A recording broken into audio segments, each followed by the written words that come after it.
Hello and welcome to Vimochana Edu. This is the series of geography optional and we are doing population geography which is module 7 of our series. As you know that कि हम लोग population geography को 5 parts में divide करके पढ़ रहे हैं, जिसमें से मैंने आप लोगों को 4 parts तक कंप्लीट करवा दिया है, population and population problems वगैरह। उसके बाद में है जो अगर देखा जाए तो पॉपुलेशन के टॉपिक का तो नहीं बनता है, लेकिन आपको जैसे मैंने पॉपुलेशन से रिलेटेड प्रॉब्लम्स बताई थी तो उसमें से ही एक अच्छी प्रॉब्लम है, अच्छी तो नहीं बोलेंगे प्रॉब्लम को, लेकिन एक प्रॉब्लम है फूड एंड न्यूट्रिशन प्रॉब्लम, तो उसको भी हम लोगों को डिस्कस यहीं पे करना पड़ेगा।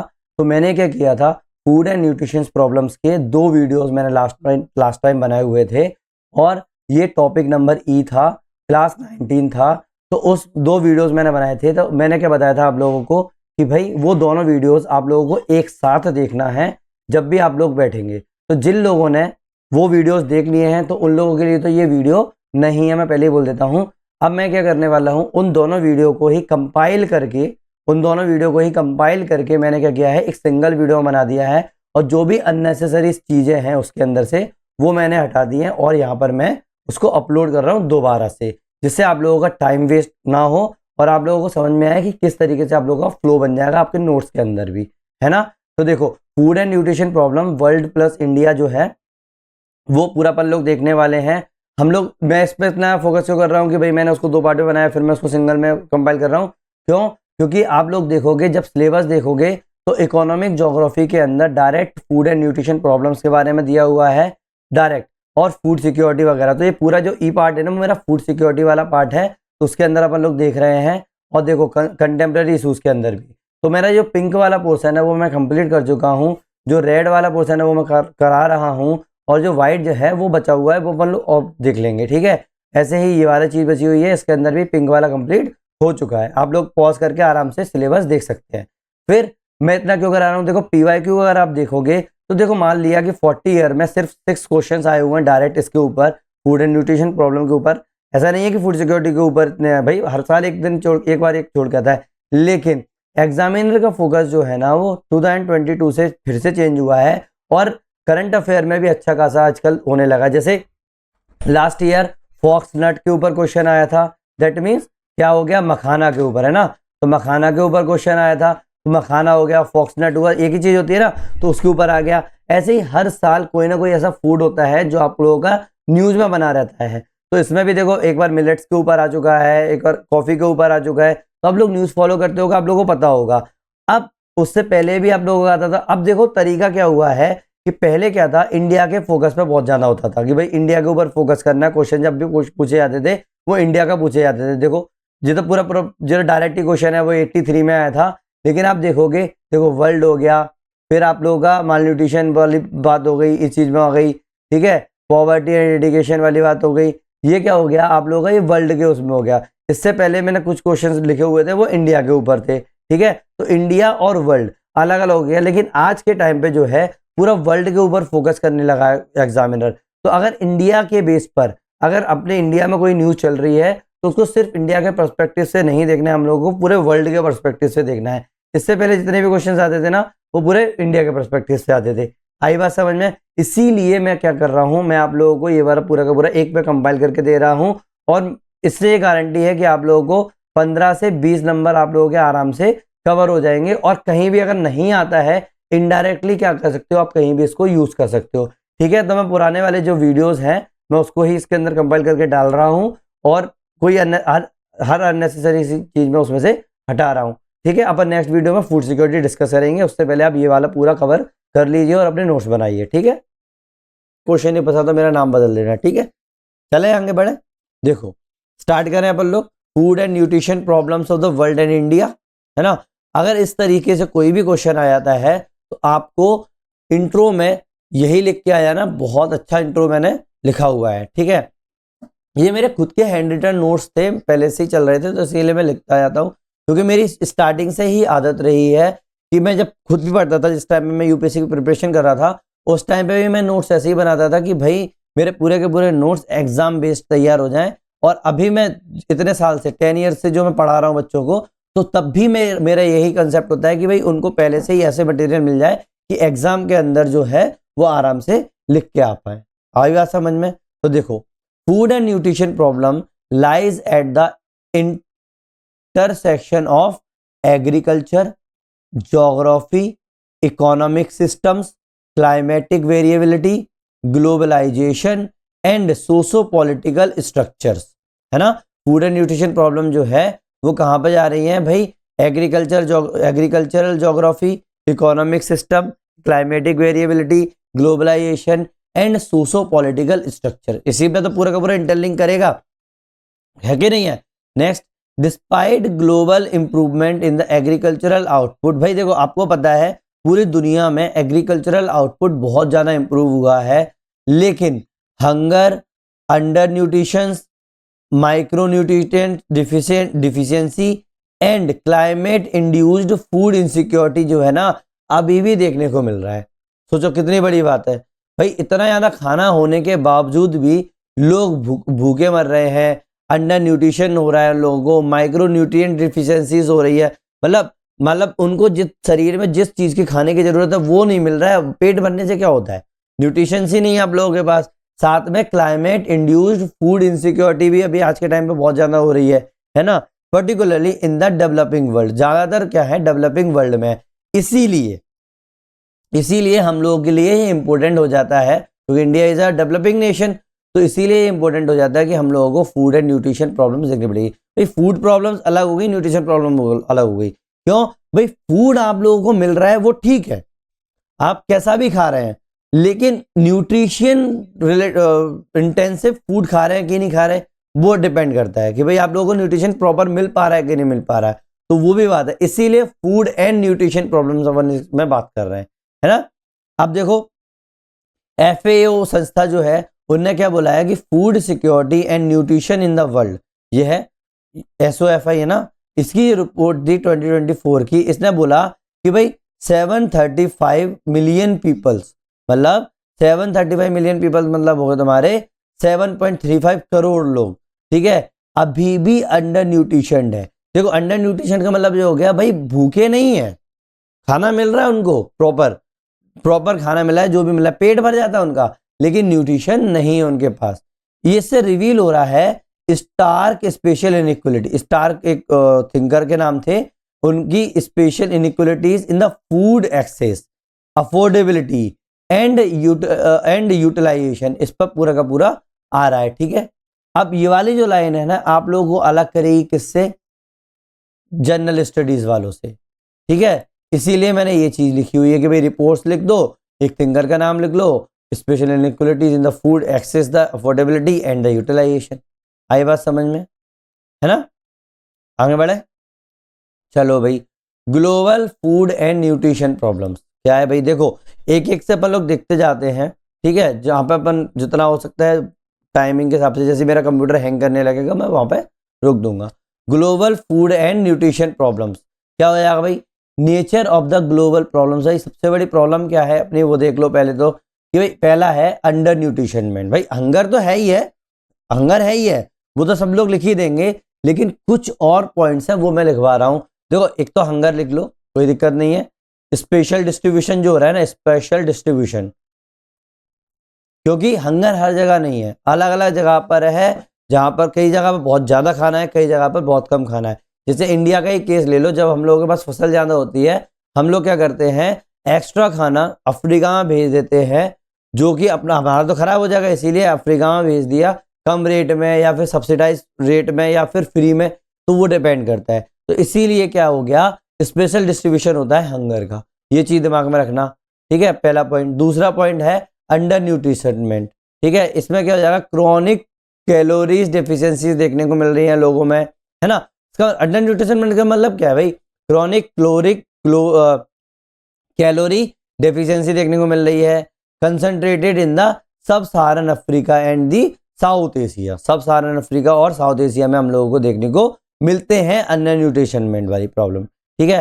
हिडन हंगर, देखो लोग भूखे नहीं हैं लेकिन फिर भी भूखे हैं, मतलब माइक्रो न्यूट्रिएंट डिफिशियंसी देखने को मिलती है, मतलब आप लोगों को शरीर को जरूरत है लेकिन आप लोगों को पता ही नहीं है कि इसकी जरूरत है, आपने खाना खाया पेट भर गया नॉर्मली। ये दोनों चीज़ों का कारण हो सकता है कि भाई तो या तो आप गरीब हो, दूसरी बात आप लोगों को समझ नहीं है उस चीज़ की, है ना। जैसे आपने बहुत खाना खाते हो, दिन भर आप खाना खा रहे हो, लेकिन उस खाने के अंदर आयरन की कमी है, आयोडीन की कमी है, जिंक की कमी है, विटामिन ए की कमी है, ठीक है, ये चीजें नहीं है उस खाने के अंदर, तो इसको बोलते हैं हिडन हंगर। आप भूखे, आप फील नहीं कर रहे हो, लेकिन आप भूखे हो अभी भी इस चीज के। आई बात समझ में। Women and children mostly affected होते हैं इस चीज से। समझ में आई नहीं वाली बात, आ गई ना। Next is protein deficiency. क्या है? Protein deficiency. भाई उन लोगों को देखो, अब कई देश जो है वेजिटेरियन वाले हैं, ठीक है, उन लोगों को नहीं नॉन वेज खाना है, तो उन लोगों को पल्सेस ही नहीं मिल रही हैं, ठीक है, मतलब दाल, तो lack of pulses, legumes and animal proteins. कई लोग एनिमल फैट भी तो खाना पसंद करते हैं, तो animal proteins in the developing world diet, ठीक है। जो डेवलपिंग नेशंस होते हैं ना भाई, बोलते हैं नहीं यार दाल रोटी खाओ, दाल रोटी खाओ, है ऐसे होता है ना, लेकिन उनको दाल ही नहीं मिली, दाल ही इतनी महंगी है, या फिर उनके पास पहुंच ही नहीं पा रही है, ठीक है। अब तो वो क्या कर रहे हैं, सब्जियां खा रहे हैं, सब खा रहे हैं, लेकिन प्रोटीन्स जो है बहुत कम खा रहे हैं, तो इसीलिए प्रोटीन की भी डिफिशियंसी देखने को मिल जाती है। Next is food price volatility, ठीक है, food price volatility. Commodity price जो है स्पाइक कर रही है बहुत ज्यादा। FAO फूड प्राइस इंडेक्स देखने को मिल रहा है, ये रिड्यूस कर रहा है access for low income household को, है ना, रिड्यूस कर रहा है access for low income household को। तो देखो ये भी है, क्यों भाई, पैसे ही नहीं है अगर कोई चीज खरीदने आज के टाइम पे। अगर आप कॉमन सेंस लगाओ, आप कितने ही पैसे वाले बने हो, जैसे आप लोगों के टमाटर 200 रुपए किलो हो जाते हैं मंडी के अंदर, तो क्या करते हो आप लोग, उसको थोड़ा सा कम कर देते हो, ठीक है। लेकिन कई सारी चीजें ऐसी होती है जो पहले से ही महंगी मिलती है, तो एक इंसान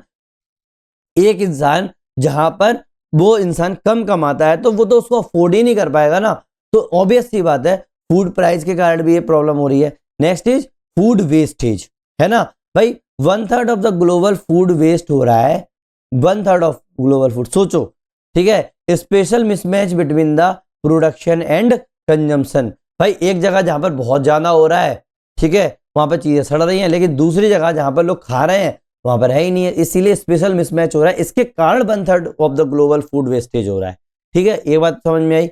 next is food availability versus access mismatch. वही चीज है, ये फूड वेस्टेज वाली बात है ना, वही चीज अपन लोगों ने द्वारा से लिखी है, बस अलग तरीके से। क्या भाई, जैसे USA है, वहां पर बहुत ज्यादा प्रोडक्शन हो रहा है, ब्राजील है, चाइना है, यहाँ पर अच्छा खासा प्रोडक्शन हो रहा है, लेकिन परसिस्टेंट हंगर देखने को मिल रहा है अफ्रीका और यमन के अंदर। सोचो वहां इतना ज्यादा है लेकिन यहाँ पर नहीं है, तो इसी से अपना फूड वेस्टेज भी होता है। तो इसीलिए food availability versus access mismatch हो रहा है अभी के टाइम पे। आई बात समझ में, global food and nutrition problem समझ में आई ना ये वाली बात। नॉर्मली भाई देखो, इसमें कोई रॉकेट साइंस नहीं है, अपना सिंपल सी चीजें हैं, बस अब लोगों को नोट्स तैयार करने हैं जिससे आप लोग एग्जाम के अंदर याद रहे ये पॉइंट, इसीलिए अपन लोग ये कर रहे हैं। आई बात समझ में। चलो भाई, special pattern of the nutrition problem. भाई ऑब्वियस सी बात है, जैसे मैंने ये बोला ना कि भाई स्पेशल प्रॉब्लम्स आ रही हैं, तो अपन को पैटर्न भी तो देखना पड़ेगा। तो मैंने क्या किया है, पूरे वर्ल्ड में अलग अलग इलाके बना दिए हुए हैं कि कौन सी जगह पर क्या है, कैसी जगह है। तो आप लोगों का होमवर्क इसके अंदर ये है, ठीक है, कि आप लोगों को क्या करना है, यहीं पे क्या करना है, एक वर्ल्ड मैप बनाना है, और उसके अंदर क्या करना है, आप लोगों को हाईलाइट करना उस इलाके को। आई बात समझ में। जैसे देखो, नंबर 1 सब सहारन अफ्रीका। क्या है? सब सहारन अफ्रीका। यहाँ पर आप लोगों को हाईएस्ट अंडर न्यूट्रिशनमेंट देखने को मिलता है, सबसे ज्यादा अंडर न्यूट्रिशनमेंट देखने को मिलता है। क्यों? क्योंकि यहाँ पर ड्रॉट प्रोन एरिया है, यहाँ पर कंफ्लिक्ट ही होते रहते हैं हमेशा ज्यादातर, तो इसीलिए यहाँ पर क्या हो जाएगा, अंडर न्यूट्रिशनमेंट देखने को मिलता है। आई बात समझ में। सब सहारन अफ्रीका का, तो ये वाला इलाका ऐसे बनाओगे आप लोग, ये अफ्रीका है ना हम लोगों को, ये ऑन ऑफ अफ्रीका ये हो गया, तो ये वाला इलाका ही तो अपना होगा, तो ये वाली चीज हो गई। Next is south Asia, world का हाईएस्ट चाइल्ड स्टनिंग इलाका होता है ये, है ना, बहुत ज्यादा पतले बच्चे यहाँ पे हो रहे हैं उन लोगों को, ठीक है, तो इसलिए हो गया। जैसे इंडिया हो गया, पाकिस्तान हो गया, बांग्लादेश हो गया, ऐसे इलाकों में क्या होता है, पतले बच्चे हो रहे हैं। स्टनिंग वाली बात हो गई ना, एक होता है ओवरवेट वाला स्टनिंग, और एक होता है ओवरवेट वाला, एक स्टनिंग वाला, एक पतले हो गए, ठीक है। मतलब स्टनिंग का मतलब हो गया उम्र के हिसाब से उनका वेट उतना नहीं होना। आई बात समझ में। Next is middle east and north Africa वाला इलाका, मिडिल ईस्ट और नॉर्थ अफ्रीका वाला इलाका, यहाँ पर ज्यादातर वॉर होती रहती है, वॉर इंड्यूस्ड है, फूड इनसिक्योरिटी हमेशा देखने को मिलती है, जैसे सीरिया और यमन का इलाका। आई बात समझ में, ठीक है। Next is Latin America. Latin America वही अपना नीचे वाला साउथ अमेरिका के इधर के इलाके पूरे के पूरे, ये हो गया अपना, ठीक है, ये हो गया, ये वाला इलाका हो गया अपना लैटिन अमेरिका, ये बना देना वहां पे। यहाँ पे क्या होता है भाई, paradox of obesity plus undernutrition due to the food system transition. सोचो यहाँ पे ओबेसिटी मतलब मोटापा, जिसको मैं ओवरवेट बोल रहा हूँ ना, इसी को बोलते हैं ओबेसिटी। देखो कितनी बड़ी बात है, ऐसे इलाकों में अंडर न्यूट्रिशन भी देखने को मिल रहा है, लेकिन फिर भी यहाँ के लोग मोटे हैं। क्यों? क्योंकि यहाँ का फूड सिस्टम ट्रांजिशन ही ऐसा होता है। आई बात समझ में, है ना? तो ये चीज लिखनी है आप लोगों को। Next is developed world. देखो ये तो मैंने आप लोगों को बता दिए इलाके। अब देखा जाए डेवलप्ड वर्ल्ड, जैसे यहाँ पर क्या होगा, कैलोरीज जो है बहुत ज्यादा है ना, लेकिन माइक्रो न्यूट्रिएंट डेफिशिएंसी देखने को मिल रही है और लाइफ स्टाइल डिसीजेज भी यहाँ पर देखने को मिल रही है। क्योंकि डेवलप्ड वर्ल्ड है भाई, खाया पिया लेट गए, है ना, ओबेसिटीज भी बढ़ती जा रही है।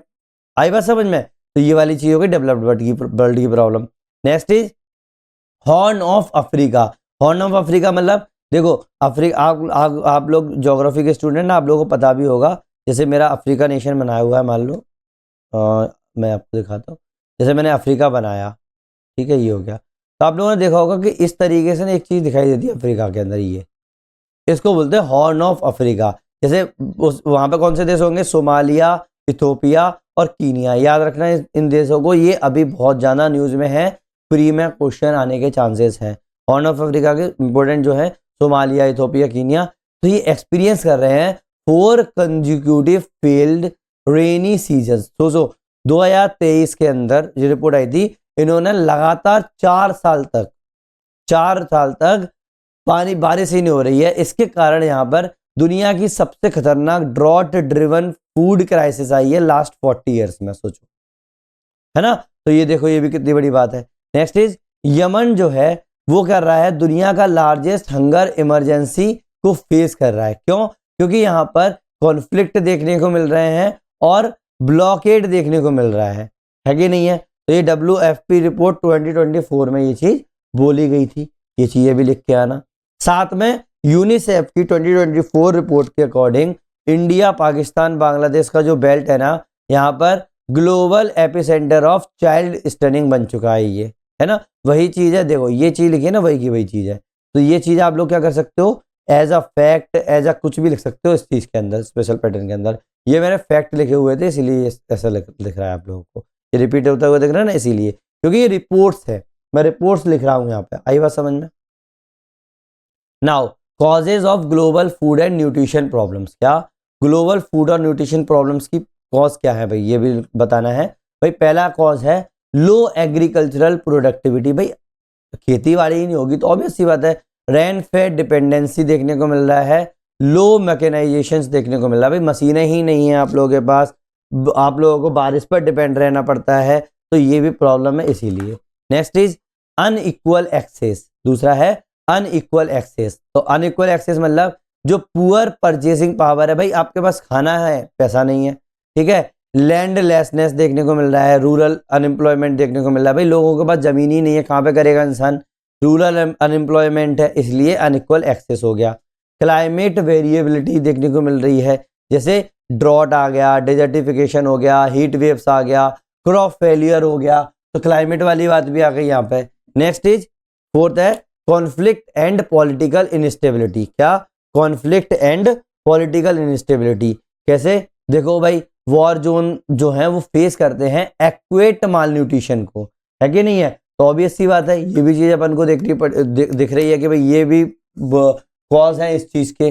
Next is poor dietary diversity. क्या भाई? Poor dietary diversity. भाई एक जगह पर है बहुत ज्यादा खा रहा है इंसान, एक जगह है वहां पर डाइटिंग अच्छी नहीं है उसकी, मतलब अच्छा खाना नहीं मिल रहा है। तो heavy reliance on cereals, lack of fruits, vegetables, proteins, है ना, बस सिर्फ गेहूं खाया, चावल खाया, हो गया काम।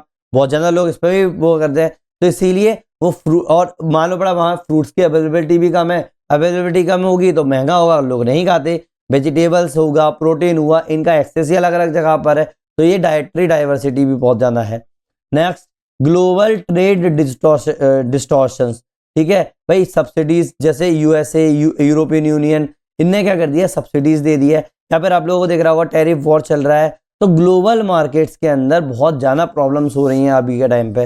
नेक्स्ट इज अर्बनाइजेशन चेंज हो रहा है, जैसे चीप प्रोसेस्ड फूड खा रहे हैं लोग, है ना भाई, ओरिजिनल चीज ही नहीं खा रहा है, तो इसके कारण माइक्रो न्यूट्रिएंट डिफिशियंसी देखने को मिल रही है उनको।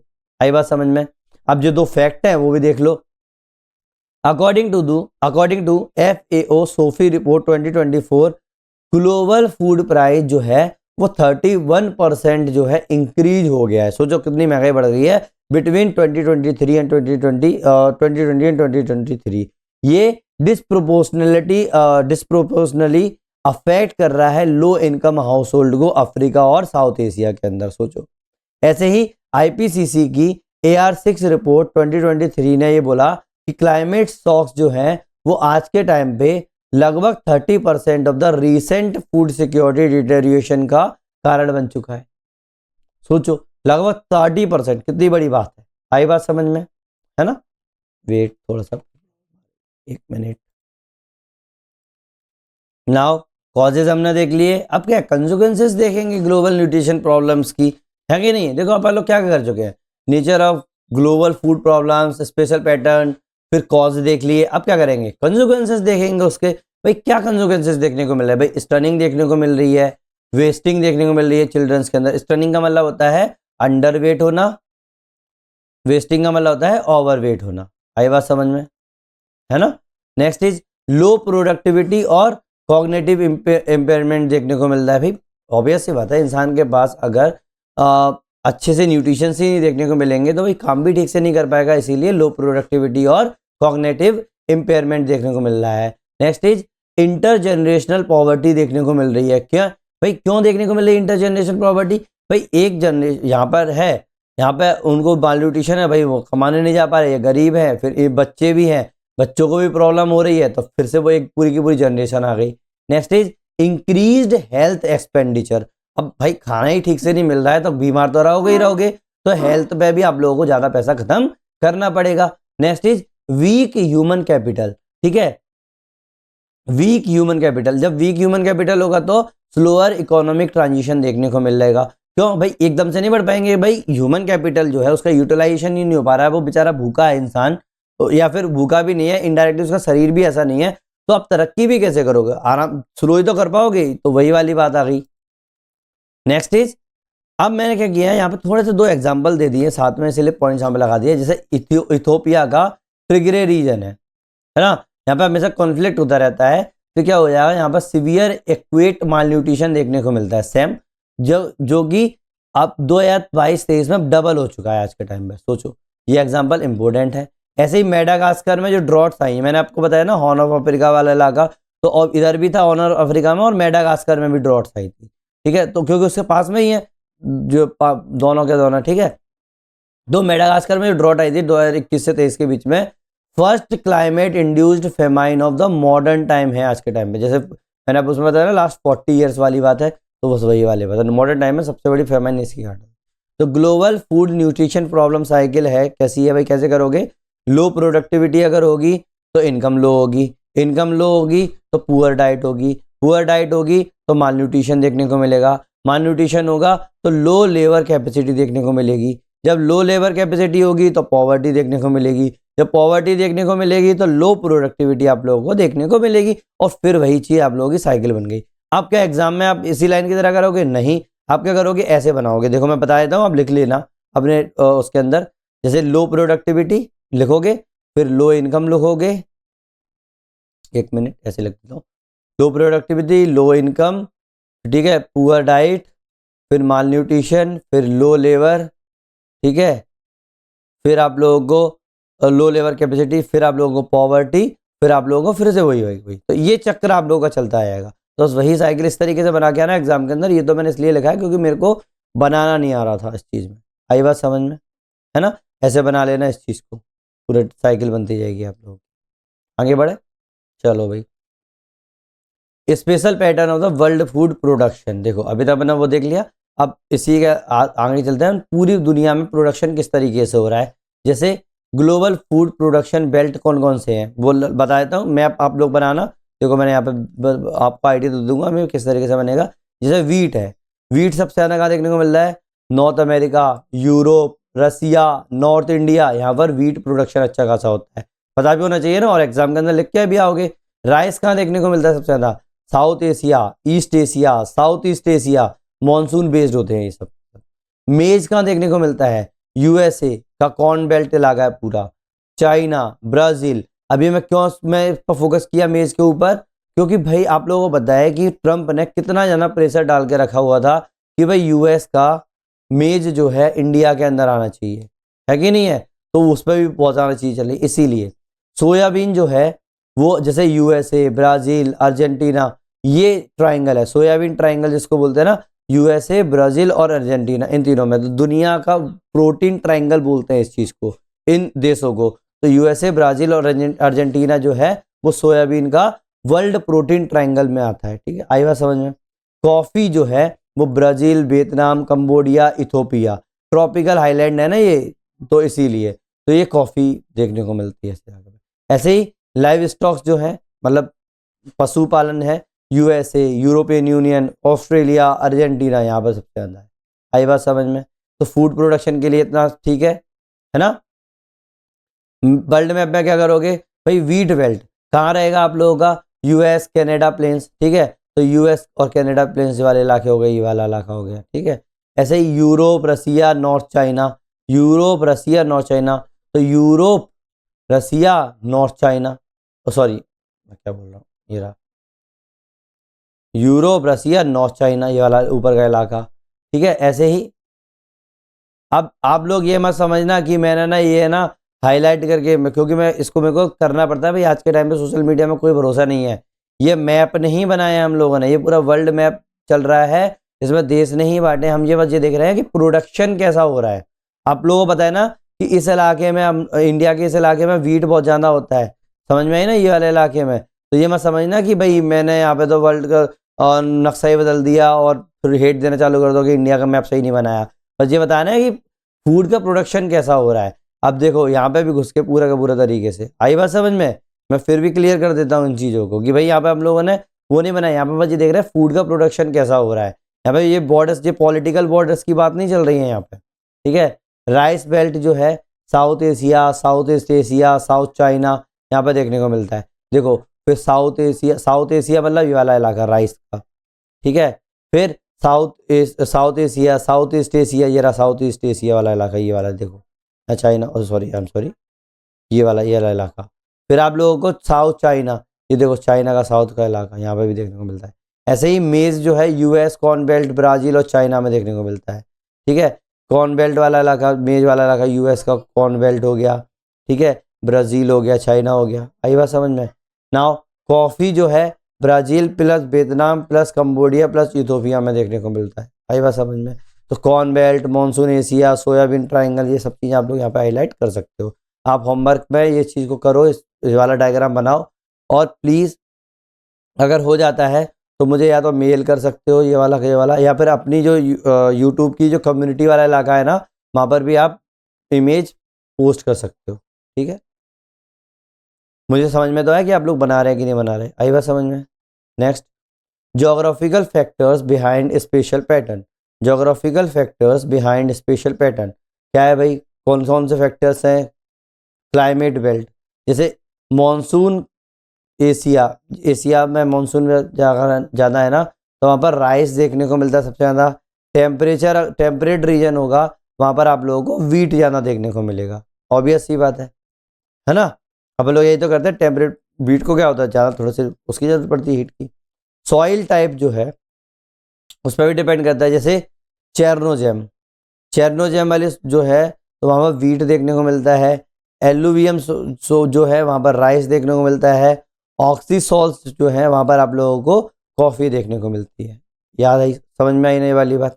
नॉर्मली फैक्ट्स है, समझाने की जरूरत तो है नहीं है। अब ये आप बोलोगे अरे सर सॉइल तो हम लोगों को आपने पढ़ा ही नहीं, भाई मॉड्यूल तो आने दो, है ना, सब बताऊंगा, ये बहुत इंपॉर्टेंट है चेरनोजेम्स वगैरह, आई बात समझ में? Next is technology and capital भी इस पर इफेक्ट करता है, जैसे यूएस का high tech farms versus Africa का स्मॉल होल्डर, है ना। तो ऑब्वियस स्मॉल होल्डर, तो भाई यूएसए में तो बहुत ज़्यादा मैकेनाइजेशन भी हो गया, पूरा बहुत बड़ा बड़े इलाके में हो रहा है, उस पर भी डिपेंड करता है भाई फूड, तभी तो फूड जो फैक्टर्स डिपेंड कर रहा है पूरा पूरा स्पेशल उसके ऊपर।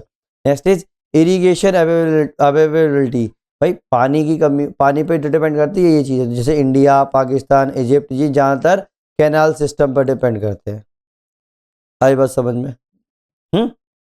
अगर फैक्चुअली देखा जाए तो इंडिया तो पूरा रेन फेड है वैसे तो, लेकिन फिर भी अपन लोग क्या कर रहे हैं, कैनाल सिस्टम पर भी डिपेंड करते हैं। आई बात समझ में? रेन फेड है इंडिया।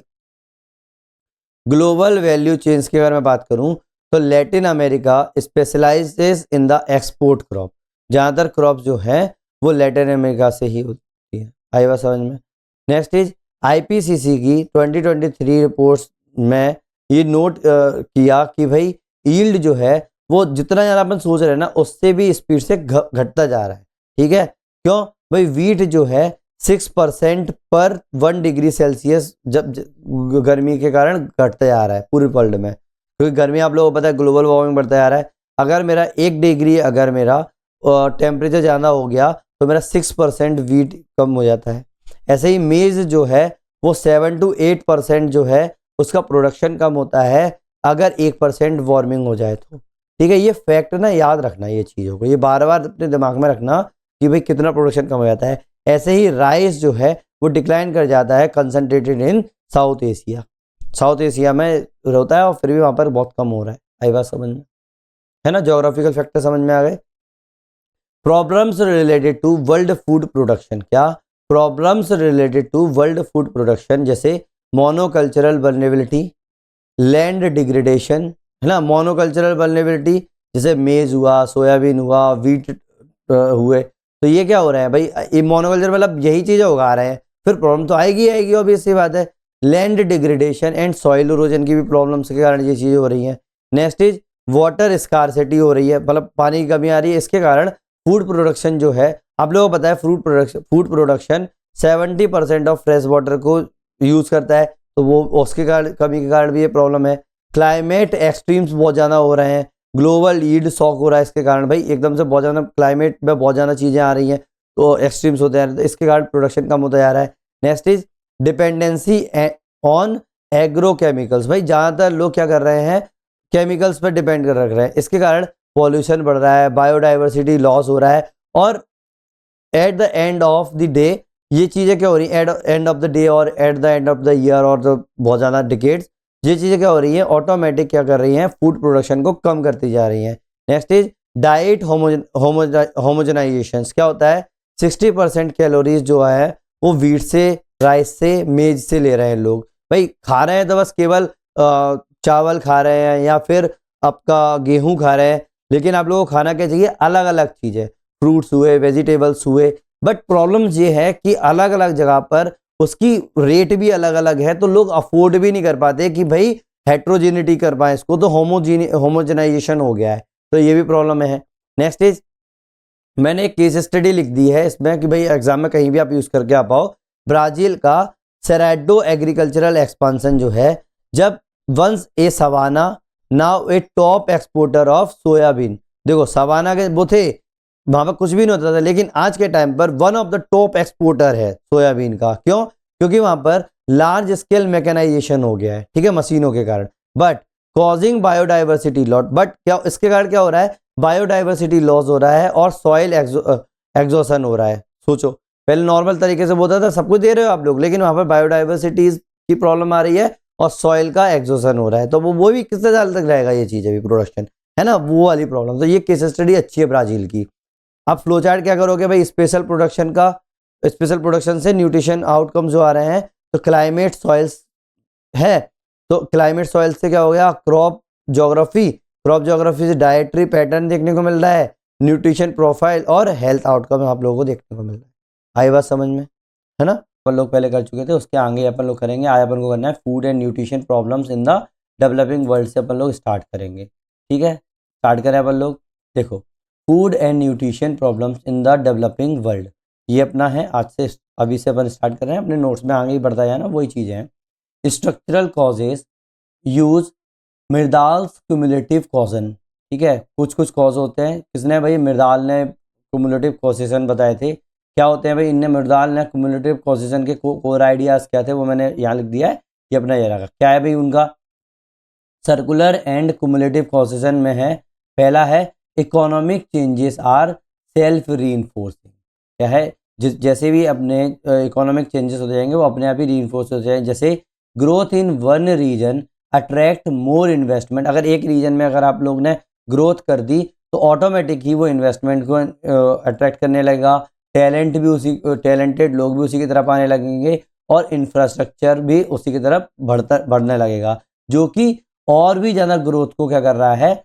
आगे बढ़ा रहा है। समझ में आई ना ये वाली बात? मतलब इकोनॉमिक चेंजेस जो है ना वो अकेले ही ऐसे है कि अपने आप ही रीइंफोर्स होने लगते हैं। जैसे अगर ग्रोथ बढ़ेगी तो रीजन का उस तरफ ना अट्रैक्ट करेंगे इन्वेस्टमेंट को, टैलेंट को और इंफ्रास्ट्रक्चर को, जो कि फिर से और ज़्यादा ग्रोथ लेकर आएगी। आई बात समझ में? ये कौन बोला है? मृणाल बोल रहा है।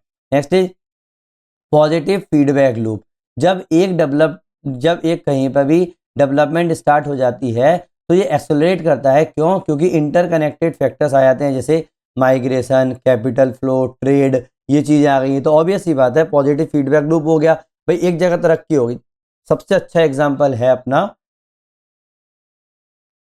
जितने भी ऑयल वाले नेशंस हैं, ठीक है, कतर वाले, ठीक है, वहाँ पर क्या था 1964 दुबई वाला इलाका देखा है ना, कुछ भी नहीं था। लेकिन धीरे धीरे क्या हो गया, वहाँ माइग्रेशन के कारण या जितना भी कैपिटल फ्लो जितना हो रहा है उसके कारण और ज़्यादा तरक्की करता चला जा रहा है। Next is dualism in development.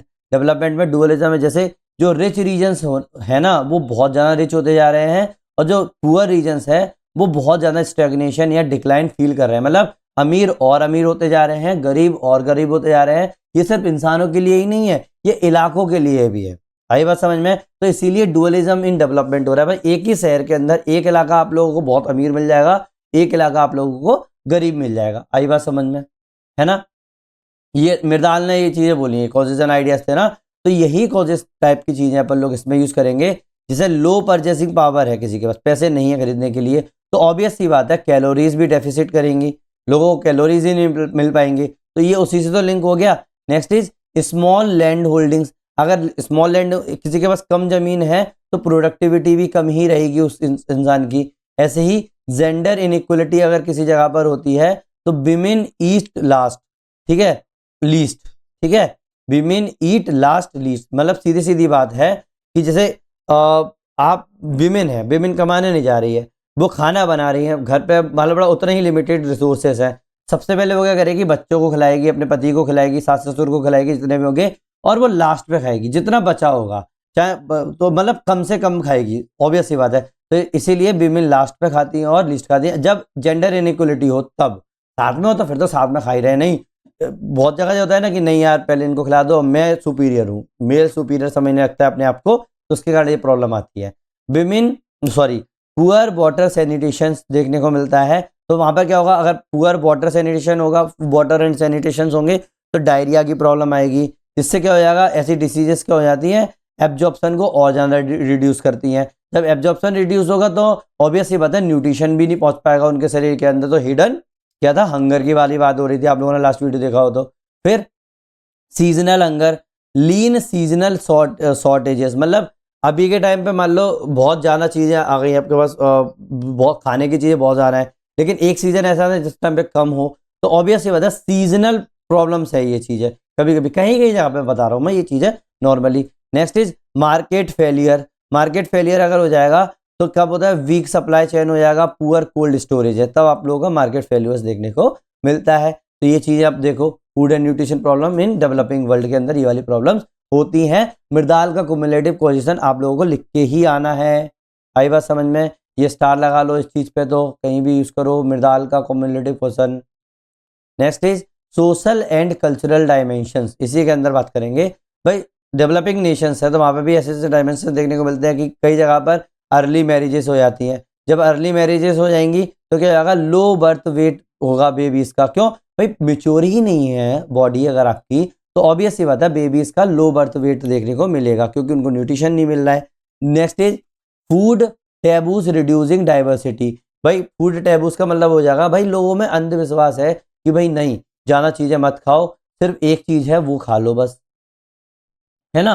तो ये क्या कर रहा है, डाइवर्सिटी को रिड्यूस कर रहा है भाई, नहीं हो पा रहा है इसकी वजह से। जैसे फॉर एग्जांपल कई लोग जो होते हैं कई लोग बोलते हैं भाई मेरा तो केवल ना गेहूं से पेट भरता है या किसी का राइस से पेट भरता है मान लो, तो बोलते हैं नहीं है मैं तो राइस ही राइस खाऊंगा और कुछ नहीं खाऊंगा, तो वही वाली बात हो जाती है। Next is rising processed food consumption. भाई आजकल प्रोसेस्ड फूड पर बहुत ज़्यादा दिमाग लगाने पर लगे हैं, तो इसके कारण triple burden of mall nutrition देखने को मिलता है। अब ये triple burden of mall nutrition क्या होता है भाई, अंडर न्यूट्रिशन देखने को मिल रहा है, हिडन हंगर देखने को मिल रहा है, ओबेसिटी देखने को मिल रही है कुछ कुछ पॉपुलेशंस के अंदर। देखो है कि नहीं, ट्रिपल बर्डन हो गया भाई, एक तो अंडर न्यूट्रिशन भी देखने को मिल रहा है, हिडन हंगर भी देखने को मिल रहा है और ओबेसिटी भी देखने को मिल रही है। तो ये हो गया आप लोगों का triple burden of the malnutrition. आई बात समझ में? ये डायग्राम आप बना के आना इस तरीके से ये चीज़ होगा, ठीक है। चाहो तो ऐसे कर लो चाहे वैसे कर लो, कुछ भी कर लो। ऐसे ही स्पेशल एग्जाम्पल अगर मैं इंडिया की अगर मैं एग्जाम्पल बात करूँ अलग अलग जगह पे, जैसे इंडिया का बीमारू रीजन है, ठीक है, तो वहाँ पर स्टनिंग और अंडर न्यूट्रिशन की प्रॉब्लम आ रही है क्योंकि यहाँ पर खाना वो दिक्कत है ना, गरीबी है। इथोपिया और एरिट्रिया में रिकरेंट फेमाइन जोन्स है, तो उसके कारण दिक्कत आ रही है। बांग्लादेश का जो डेल्टा रीजन है वहाँ पर क्लाइमेट लिंक्ड माल न्यूट्रिशन हो रहा है। भाई हमेशा साइक्लोन से आते रहते हैं, वहाँ पे लोगों को खाना नहीं मिल पा रहा है, यहाँ पर खेती ही नहीं हो पा रही है, तो वो प्रॉब्लम्स है। आई बात समझ में, है ना। मृदाल बेस्ड इंसाइट अगर देखेंगे, मैं वही चीज़ बताई है, तो देखो इस चीज़ में मृदाल का क्या है, बैकवॉश इफेक्ट हो रहा है इसमें, जो कि एक्सप्लेन कर रहा है कि food insecurity underdeveloped region के अंदर इंटेंसिफाई हो रही है, क्योंकि मार्केट फेवरिंग जो है हाई इनकम कंज्यूमर, मार्केट ऐसी है जो हाई इनकम कंज्यूमर को ही फेवर कर रही हैं और पेरिफेरल रीजन्स को वल्नरेबल बना के रख रही हैं। भाई महंगी चीज़ों को बेचते, जो चीज़ें ज़्यादा बेचती हैं वो चीज़ें ज़्यादा आती हैं और महंगी चीज़ें बिक रही हैं, तो उन लोगों को फेवर कर रही हैं जो हाई इनकम कंज्यूमर्स हैं, गरीबों के लिए बहुत कम है। तो ये वाली प्रॉब्लम है, तो ये मृदाल बेस्ड इंसाइट आ गई। आई बात समझ में। स्पेशल केस अगर मैं बात करूं, एविडेंस देखो, इंडिया की फैमिली हेल्थ सर्वे है, नेशनल फैमिली हेल्थ सर्वे की 5th रिपोर्ट जो थी 2021 और 2022 में आई थी, उसमें बताया गया था कि इंडिया के अंदर स्टनिंग 35% है। सोचो कितना प्रॉब्लम है। स्टनिंग का मतलब होता है ना अंडरवेट होना बच्चों का, तो देखो 35% बच्चे तो अंडरवेट है। वेस्टिंग मतलब मोटापा 19% है, और एनीमिया मतलब खून की कमी 57% विमेंस के अंदर देखने को मिला है। इसीलिए तो एनीमिया मुक्त भारत अपन लोग वो चला रहे हैं, तो यही वाली बातें आई हैं। तो ये नेशनल फैमिली हेल्थ सर्वे ने बताया था। फिर अगर ये इंडिया का था, सब सहारन अफ्रीका का क्या एग्जाम्पल है, हाईएस्ट प्रेवलेंस है हंगर का, 23% ऑफ द पॉपुलेशन जो है FAO 2024 में, ठीक है, जी चीज बोली गई है। ऐसे ही पाकिस्तान में 2022 में जो फ्लड आई थी आप लोगों को याद होगा, वहां पर 8 मिलियन चिल्ड्रन जो थे वो रिस्क पर थे एक्यूट माल न्यूट्रिशन में। ये यूनिसेफ ने 2023 में बोला था। आई बात समझ में, है ना। अब देखो कुछ ऐसे टॉपिक्स मैंने रखे हैं जो एग्जाम में आ तो चुके हैं, ठीक है, और एक दो बार भी रिपीट भी हुए हैं, लेकिन इन पर कम फोकस आप लोगों को करना है। क्यों? क्योंकि भाई उस टाइम पे ये ना न्यूज में अच्छे खासे थे, है ना। तो ये चूंकि PYQ में चेंजिंग पैटर्न था कॉफी प्रोडक्शन का, 1-2 साल न्यूज में भी रहे थे, ठीक है, तो इसलिए मैंने वर्ल्ड कॉफी प्रोडक्शन और एक्सपोर्ट पैटर्न का मैंने बताया तो है, इसमें आप नोट्स भी बना लेना, लेकिन एग्जाम के पर्सपेक्टिव से आप इतना ही फोकस करना। अगर ये न्यूज में आ जाता है तो आप लोगों को करना है, जैसे अभी सीधी सीधी बात है, आप लोगों को अभी ना अपन लोगों का वो आएगा बजट, तो उस टाइम पे पूरे के पूरे टॉपिक्स अपन को पहले ही पता चल जाएंगे कि ये चीज़ें बहुत ज़्यादा न्यूज़ में है, यही अपने एग्जाम में आएंगे, है ना। तो वही चीज़ अपन लोग देख लेंगे। अगर कॉफ़ी न्यूज़ में होगा तो अपन लोग वो देख लेंगे, मैं ज़्यादा भी वो नहीं कर रहा हूँ। तो यही बात समझ में। तो देखो टाइमलाइन मोस्ट इंपॉर्टेंट चीज़ है भाई कॉफ़ी के लिए, ठीक है भाई। 1960s से लेके 80s तक लेटिन अमेरिका जो था वो डोमिनेट कर रहा था कॉफ़ी प्रोडक्शन में, ब्राज़ील, कोलंबिया करके। फिर 90s में वियतनाम जो आया, वर्ल्ड ट्रेड ऑर्गेनाइजेशन में एंटर हुआ, इसने लिबरलाइजेशन को बढ़ाया और रैपिड एडॉप्शन हुआ रोबस्टा का। आजकल पता है ना रोबस्टा कॉफ़ी भी बहुत ज़्यादा हो रही है, तो बिल्कुल वियतनाम ने अडॉप्ट किया रोबस्टा कॉफ़ी को। फिर 2000 में वियतनाम ने ओवरटेक किया कोलंबिया को, है ना, कोलंबिया को जो कि अपने लैटिन अमेरिका सबसे ज़्यादा डोमिनेट करता था 1680s में।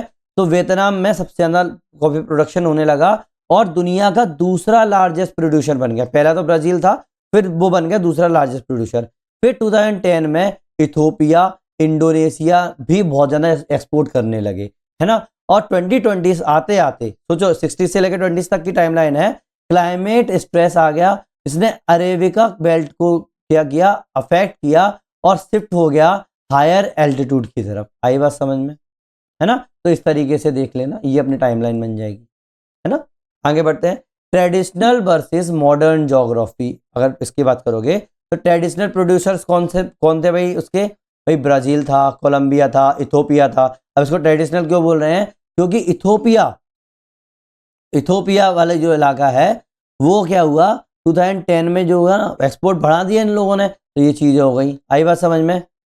अब न्यू डोमिनेंट एक्सपोर्टर्स कौन से उभर के आए, मैंने आप लोगों को अभी टाइमलाइन बताई। वियतनाम जो था वो सेकंड लार्जेस्ट एक्सपोर्टर बन गया, और इंडोनेशिया जो नए नए बने थे। फिर धीरे धीरे शिफ्ट हुआ, पहले क्या था, लैटिन अमेरिका डोमिनेट कर रहा था। फिर धीरे धीरे अब चूंकि क्लाइमेट चेंज हुआ, अभी 20s में मैंने बताया आप लोगों को, क्लाइमेट स्ट्रेस ने थ्रेटन किया इस चीज को, अरेबिका बेल्ट को, और हायर एल्टीट्यूड की तरफ शिफ्ट कर गया, जिसके कारण ये पूरा का पूरा शिफ्टिंग एशिया और डाइवर्सिफाइड ग्लोबल मार्केट में देखने को मिला। अब केवल ये डोमिनेट नहीं कर पा रहे, अब ये एशिया और पूरी ग्लोबल मार्केट पर कब्जा हुआ है। आई बात समझ में। रीजंस फॉर चेंजिंग पैटर्न, ये पैटर्न चेंज क्यों हो रहा है, इसका रीजन तो होगा। देखो आप लोगों ने देखा होगा, मैं सिर्फ 2-2 3-3 4-4 वो बना के रख रहा हूं, बस इतना ही जरूरी है, उससे ज्यादा करने की जरूरत नहीं है। तो adoption of the robusta cultivation in Vietnam, है ना, मतलब रोबस्टा कल्टीवेशन वियतनाम में क्या किया उन लोगों ने, रोबस्टा कल्टीवेशन को अडॉप्ट किया, इस चक्कर में वो चीज बढ़ गई। दूसरा है ट्रेड लिबरलाइजेशन हो गया, प्राइवेट एक्सपोर्टर्स आ गए, है ना। ऐसे ही हाई यील्ड वेराइटीज और इरिगेशन बढ़ने लगा, तो इसके कारण भी ये चीजें हो गई। ग्लोबल डिमांड जो हो गई ना वो शिफ्ट हो गई, पहले क्या था बड़े बड़े देशों में था, अब धीरे धीरे यूरोप, यूएस और इमर्जिंग एशिया में भी ये ग्लोबल डिमांड चेंज होने लगी। पहले अलग जगह पे थी, अब डिमांड ही पूरा, भाई पूरी दुनिया में ग्लोबलाइजेशन आ गया है, तो डिमांड चेंज होगी तो ऑब्वियस सी बात है लोग अपने पास भी ट्राई करेंगे करने का, ये चीज है। आई बात समझ में। नाउ स्पेशल आउटकम अगर बात करूंगा तो ब्राजील जो है ना अभी भी नंबर 1 पर है, लेकिन जो एशिया जो है ना वो राइज कर रहा है आज के टाइम पे अच्छा खासा। ऐसे ही अफ्रीका जो है, वो अफ्रीका के शेयर है ना वो डिक्लाइन हो रहे हैं, क्योंकि वहां पे इन्वेस्टमेंट बहुत कम है। ठीक है, जब इन्वेस्टमेंट कम होगा तो ऑब्वियस सी बात है वो डिक्लाइन करेंगे ही करेंगे। ठीक है, अब अगर बात करोगे, अगर फ्लो चार्ट बना के आना तो क्या करोगे, ये पूरा पैटर्न का फ्लो चार्ट बना देना। ब्राजील नंबर 1 है, वियतनाम नंबर 2 है, रोबस्टा हैवी इसलिए, कोलंबिया और इंडोनेशिया जो है वो शेयर्ड पोजीशन है इनकी, इथोपिया जो है ना स्पेशलिटी कॉफी यहाँ पे बना के देता है। ये 4 बहुत है एग्जाम्पल के तौर पे कॉफी के लिए। ठीक है, क्लाइमेट इंपैक्ट इनसाइड अगर बात करो कॉफी के लिए ही है, क्लाइमेट इंपैक्ट क्या हो रहा है भाई, कॉफी जो है सूटेबल लैंड में श्रिंक बाय द 50% बाय 2050। जहां पर कॉफी होती है ना, ऐसे जगह पर जहां पर कॉफी होती है वो 50% तक कम हो सकता है 2050 तक। ये आईपीसीसी की AR5 और AR6 रिपोर्ट के अकॉर्डिंग बताया गया। असेसमेंट रिपोर्ट थी ना ये आईपीसीसी की, असेसमेंट रिपोर्ट 5 और 5th असेसमेंट रिपोर्ट और 6th असेसमेंट रिपोर्ट ने इस चीज को कंबाइन करके बताया इस चीज को। आई बात समझ में। Brazil shifting arabica to Minas Gerais highland to escape heat stress. अब क्या होगा भाई, आप लोगों को पता है ग्लोबल वार्मिंग बढ़ रही है, हीट स्ट्रेस बढ़ रहा है, तो ब्राजील ने धीरे धीरे अरेबिका से शिफ्ट होके मिनास ग्रेसिस में जाने लगा, हाईलैंड के इलाके में, कि भाई जिससे थोड़ा सा हीट स्ट्रेस कम हो जाए। आई बात समझ में, ये क्लाइमेट के इंपैक्ट है इस चीज के ऊपर, है ना। अब देखो दूसरी चीज मिलेट्स जो अपना बहुत ज्यादा इंपॉर्टेंट था उस टाइम पे। एक मिनट में थोड़ा सा, अब देखो मिलेट्स भी आप लोगों का क्वेश्चन आ चुके हैं इस पर PYQ में, और ये उस टाइम पे न्यूज में भी था, तो इसीलिए मिलेट्स का भी देख लो। न्यूट्री सीरियल्स हैं ये मिलेट्स अपने, और क्लाइमेट रेजिलियंस भी देखने को यहाँ पे मिलता है। भाई इन लोगों को जाना, मतलब किसी भी वो है उसमें ये आया थी, मोटा अनाज जिसको बोलते हैं अपन लोग, तो मिलेट्स के बारे में तो थोड़ा थोड़ा सा देख लेते हैं, 4-4 लाइन्स बहुत हैं, इसकी और जरूरत नहीं है। ठीक है भाई, क्यों है अपना मिलेट्स न्यूट्री सीरियल्स, भाई पहली बात तो इनमें आयरन बहुत अच्छा खासा होता है, कैल्शियम अच्छा खासा होता है, फाइबर अच्छा खासा होता है ना। दूसरी बात, इसके अंदर ग्लिसेमिक इंडेक्स बहुत कम होता है। ठीक है, अब देखो मैं यहाँ पर साइंस के लिए तो बैठा नहीं हूँ कि मैं आप लोगों को साइंस पढ़ाऊंगा और मैं सब बताऊंगा कि ये क्या चीजें हैं, तो ये पॉजिटिव चीजें हैं, बस समझ लो। ठीक है, अब क्योंकि मैं जनरल स्टडीज नहीं करवा रहा, अपन लोग क्या कर रहे हैं, अपन अपने ज्योग्राफी ऑप्शनल पे ध्यान लगा रहे हैं, तो उस हिसाब से अपन लोग ये चीज को पढ़ेंगे। अब मैं इसमें आप बोलोगे कि अरे सर ये तो डिटेल में ही नहीं करा रहे हो, सर मोटा मोटा बता दिए, ये क्या होता है हमें नहीं आ रहा समझ में। भाई समझने की जरूरत ही नहीं है ना। अब एक बात बताइए, 4 लाइन को लिखने के लिए एग्जाम के अंदर क्या मैं आप लोगों का आधा घंटा वेस्ट करूंगा, या फिर मैं आप लोगों के नोट्स के अंदर 2 पेज और बढ़वा दूंगा क्या? नहीं ना, तो इसी हिसाब से अपन लोग करते जाएंगे इस चीज को। मैं चाहूँ तो वाले बैठ के अभी आप लोगों को 4 पेज और करवा दूं इस चीज पे, तो मैं करवाना नहीं चाह रहा ना इस चीज को, जरूरत ही नहीं है, जरूरत होती तो मैं करवा देता। तो आयरन में बहुत ज्यादा इसके अंदर आयरन होता है, कैल्शियम होता है, फाइबर होता है, ग्लाइसेमिक इंडेक्स अच्छा होता है इसका, विटामिन रिच होता है इसमें, स्पेशली बी कॉम्प्लेक्स बहुत ज्यादा होता है इसके अंदर। आई बात समझ में? Excellent for the maternal and child nutrition, है ना। पॉपुलेशन में यही प्रॉब्लम आती है ना, तो वो इसके लिए भी बहुत अच्छा है। तो इस चीज समझो ये चीज को। Why millets are climate resilient, भाई क्यों है, क्यों बोल रहे हैं इसको कि क्लाइमेट रेजिलियंट है? भाई इनको सिर्फ और सिर्फ इनको ना 70 से 80% पानी कम लगता है। अगर राइस और वीट का अगर मुकाबला करोगे, जितने पानी में आप लोग वीट या राइस उगाते हैं, उससे 70 से 80% कम पानी में, मतलब 20 से 30% पानी में आप लोग सीधा सीधा मिलेट्स उगा सकते हो।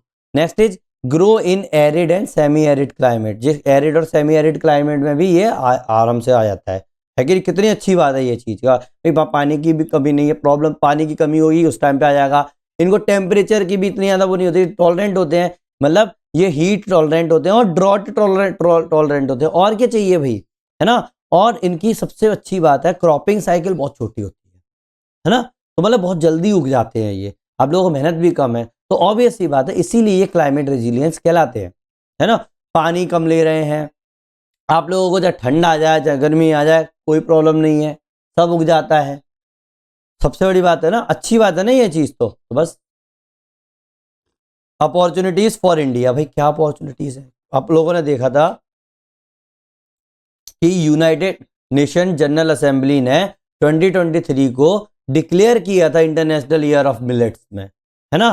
तो ये चीज आप लोगों ने देखी थी। तो भाई इंडिया के लिए क्या अच्छी बात है इस चीज में, भाई इंडिया जो है ना 20% से भी ज्यादा ग्लोबल मिलेट्स को उगाता है, प्रोड्यूस करता है, तो अच्छी बात है ये। तो भाई डिमांड करो, हम तो देंगे, तुम्हें भेजेंगे। गवर्नमेंट स्कीम्स जो है इंटीग्रेट कर रही हैं मिलेट्स को पीडीएस में। जो आप लोगों को केवल गेहूं और चावल मिलते थे कंट्रोल पे, अब ट्राई कर रही हैं कि भाई मोटा अनाज भी दें, मिड डे मील, और मिड डे मील में भी बच्चों को खिलाने के लिए। क्योंकि उसका पॉजिटिवनेस ये थी ना कि भाई मैटरनल और चाइल्ड न्यूट्रिशन का सबसे अच्छा सोर्स है ये, है ना। तो ये चीजें भी देख लो। ऐसे ही वही चीज यही था, यूनाइटेड नेशन जनरल असेंबली वाली बात था, इंटरनेशनल ईयर ऑफ मिलेट था। ये तो चीज मैं डाटा लिख रहा था तो इस चक्कर में ये चीज हो गई। और इंडिया का 41%, इंडिया ने वर्ल्ड लार्जेस्ट मिलेट प्रोड्यूसर है दुनिया का। ये इस पर थोड़ा सा वैसे लिखा था, दुनिया का वर्ल्ड लार्जेस्ट मिलेट प्रोड्यूसर है। लगभग 41% शेयर केवल इंडिया के पास ही है, सोचो है कि नहीं है। चाहो तो ये वाला फैक्ट लिख देना, चाहे फैक्ट ले लेना, 3 बहुत है अपॉर्चुनिटी इंडिया के लिए। भाई और क्या चाहिए, अपन सबसे ज्यादा उगा रहे हैं तो डिमांड भी बहुत है। यूनाइटेड नेशन जनरल असेंबली ने इंटरनेशनल ईयर ऑफ मिलेट भी इसको डिक्लेयर कर दिया, तो लोगों में डिमांड भी बढ़ेगी। एक तो न्यूट्रिशन की प्रॉब्लम भी बहुत अच्छी है, पीडीएस वगैरह में अपन दे रहे हैं, तो अपने बच्चे भी थोड़े से तंदुरुस्त रहने वाले हैं इस चीज से। आई बात समझ में? कंस्ट्रेंट्स क्या है भाई, सब प्रॉब्लम क्या है, मार्केट डिमांड अभी भी बहुत कम है भाई, लोगों को भरोसा ही नहीं है, कोई खाना ही पसंद नहीं करता। आप लोगों ने बाजरा की रोटी खाई होगी, है ना, कई लोग, ठीक है, तो आप लोगों को कैसी लगती है? कई लोग को पसंद ही नहीं आती, अरे यार हमें पसंद नहीं आ रही, टेस्ट अच्छा नहीं है ना। तो इसीलिए मार्केट डिमांड भी कम है, अभी लोगों को जानकारी भी नहीं है, तो ये सबसे बड़ी प्रॉब्लम है। दूसरा, processing and value chain under developed है अभी के टाइम पे। भाई इनको प्रोसेस करना, पूरा तरीके से आप लोगों को डिस्ट्रीब्यूट करना, तो अभी भी अंडर डेवलप्ड बनी हुई है। ऐसे ही एमएसपी भी बहुत कम है अभी, awareness among the farmer, low MSP awareness among the farmer, ठीक है भाई, पता ही नहीं है कि कितनी वो है, तो इसीलिए ये भी प्रॉब्लम है। ये कंस्ट्रेंट्स देखने को मिल रहा है इंडिया के रूप। आई बात समझ में?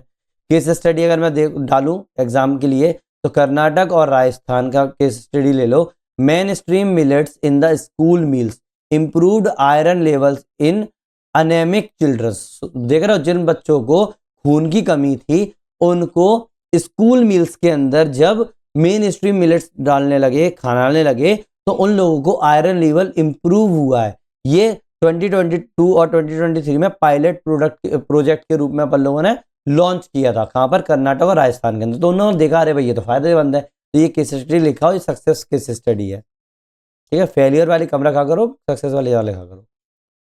अगर राइस या वीट के को अगर आप मिलेट से कंपेयर करोगे तो क्या करोगे? राइस या वीट में बहुत ज़्यादा पानी लगता है, रेजिलियंस बहुत कम होता है, इनपुट कम होता है, और न्यूट्रिशंस भी बहुत कम होते हैं। मिलेट्स के अंदर पानी कम लगता है, रेजिलियंस बहुत ज़्यादा होता है, इनपुट कम होता है और माइक्रो न्यूट्रिएंट्स अच्छे खासे होते हैं इसके अंदर। आई बात समझ में, है ना? ये मिलेट्स के लिए हो गया। अब अगर मैं बात करूंगा, जी तो मैंने सब चीज़ें बता दी, प्रॉब्लम्स मैंने सबकी बता दी। अब क्या प्रॉब्लम से अकेले लिख के आओगे क्या एग्जाम के अंदर? नहीं ना भाई, अपन लोग यूपीएससी की प्रिपरेशन कर रहे हैं, अपन को पता है हम लोगों को सॉल्यूशंस लिखने हैं। इसीलिए solution to the global food and nutrition problems देखोगे, क्या सॉल्यूशंस है, जितनी भी मैंने आप लोगों को प्रॉब्लम्स बताई थी प्रीवियस वीडियो और इस वीडियो के अंदर। पहला एग्रीकल्चरल सॉल्यूशंस, है ना भाई, अपन को सबसे पहले फूड कहाँ से मिलता है? एग्रीकल्चर, तो उनके लिए तो सॉल्यूशन लेके आना पड़ेगा। पहला सॉल्यूशन है diversification into pulse, oil seed and millets, है ना? डाइवर्सिफाई करो भाई, केवल व्हीट और वो खा खा के परेशान नहीं होते, तो कम से कम पल्सेस को यूज करो, ऑयल सीड्स यूज करो, मिलेट्स यूज करो, ये अलग अलग टाइम पे अलग अलग चीजें खाओ। दूसरा है क्लाइमेट स्मार्ट एग्रीकल्चरल बनाओ भाई, क्लाइमेट रेजिस्टेंट, रेजिलियंस बोल सकते हो, रेजिस्टेंट बोल सकते हो भाई, क्लाइमेट को झेलने वाला अपन को एग्रीकल्चरल प्रैक्टिस करनी पड़ेगी। सस्टेनेबल इरिगेशन होना चाहिए, माइक्रो इरिगेशन एग्जांपल के तौर पे, है ना? मालूम पड़ा आपने पानी इतना बहा दिया और बदला भी नहीं है। Next is climate smart varieties लेके आओ, ठीक है? जैसे इर्री हीट टॉलरेंट राइस है, ड्रॉट टॉलरेंट मेज है ना? तो ये इस तरीके का एग्जाम्पल मैंने लिख दिया है। नेक्स्ट इज रीजनरेटिव एग्रीकल्चर होना चाहिए, सॉइल कार्बन एनहांसमेंट होता है इसके कारण, है ना? तो ये अच्छी चीजें हैं। अब आप बोलोगे अरे सर आपने तो इसको ऐसे ही निकाल दिया, भाई क्या इसमें समझाने की जरूरत है? कोई कहानी तो अपन को लिखनी नहीं आनी। मैंने आप लोगों को जब पर्सपेक्टिव से ह्यूमन ज्योग्राफी वाला मॉड्यूल बताया था, उस टाइम पे भी मैंने बताया था कि हम लोगों को स्टोरीज नहीं लिखनी है। वही सबसे बड़ी प्रॉब्लम होती है स्टूडेंट्स की, वो स्टोरीज लिखाते हैं ना कि ये की टर्म्स वाली लाइन्स, ठीक है? तो यही चीज करो। नेक्स्ट इज, पहला हो गया एग्रीकल्चरल सॉल्यूशन, दूसरा है इकोनॉमिक सॉल्यूशन। इकोनॉमिक सॉल्यूशन में मतलब पैसे से रिलेटेड होगा, तो अपन को क्या करना पड़ेगा? फूड सब्सिडी सिस्टम्स को स्ट्रेंथन करना पड़ेगा, इंप्रूव करना पड़ेगा ग्लोबल वैल्यू चेन्स को, है ना? रिड्यूस करना पड़ेगा फूड वेस्ट को। अभी आपने लास्ट वीडियो में आप लोगों ने देखा था, मैंने बताया था कि ग्लोबली 1/3 जो है आप लोगों का फूड वेस्टेज हो रहा है। सोचो कितनी बड़ी प्रॉब्लम थी, तो इसको भी अपन लोगों को कम करना पड़ेगा। ऐसे ही WFP रिपोर्ट 2024 ने रिकमेंड किया है local procurement for the school meals, ठीक है? स्कूल्स में लोग प्रोक्योर करो to stabilise the rural food system. क्या होगा भाई, ज़्यादातर अपने रूरल फूड सिस्टम को आप स्टेबलाइज कर पाओगे और लोकली इसको स्टोर करो। तो ये किसने किया है? WFP रिपोर्ट 2024 ने ये रिकमेंड किया है। आई बात समझ में, है ना?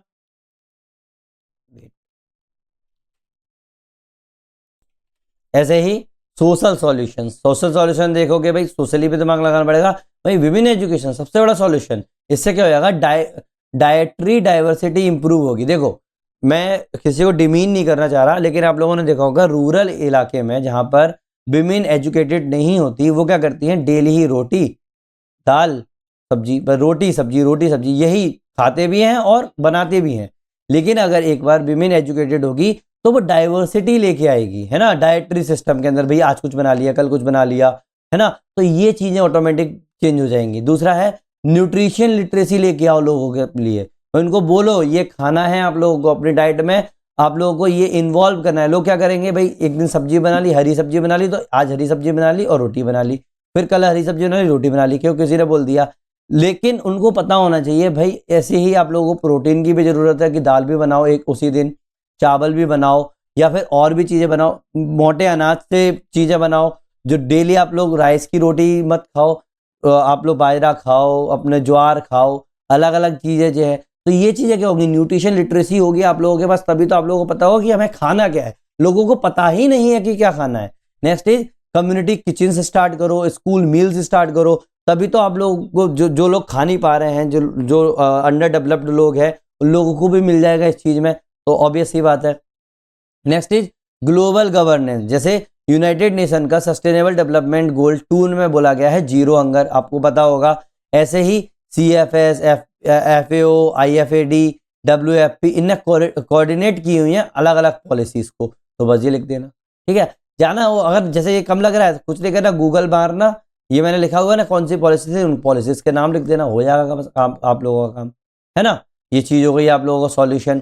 केस स्टडीज में क्या लिखोगे भाई? केस स्टडी ब्राजील का अच्छा है, फोमो जीरो, ठीक है। फोमो जीरो का मतलब होता है जीरो हंगर, है ना। जीरो हंगर प्रोग्राम स्टार्ट किया था ब्राजील ने।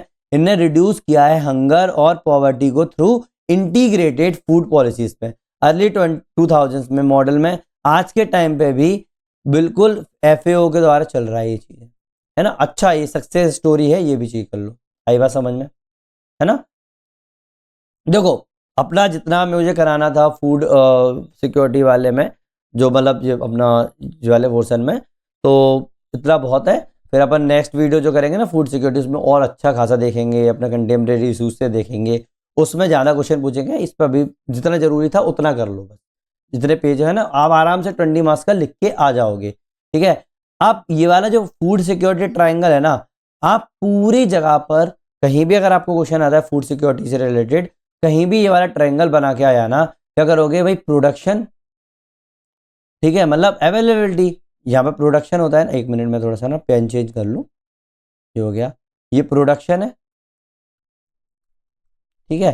तो अवेलेबिलिटी, एक्सेस मतलब इनकम या फिर मार्केट, फिर यूटिलाइजेशन मतलब क्वालिटी, स्टेबिलिटी वाला बात हो गई।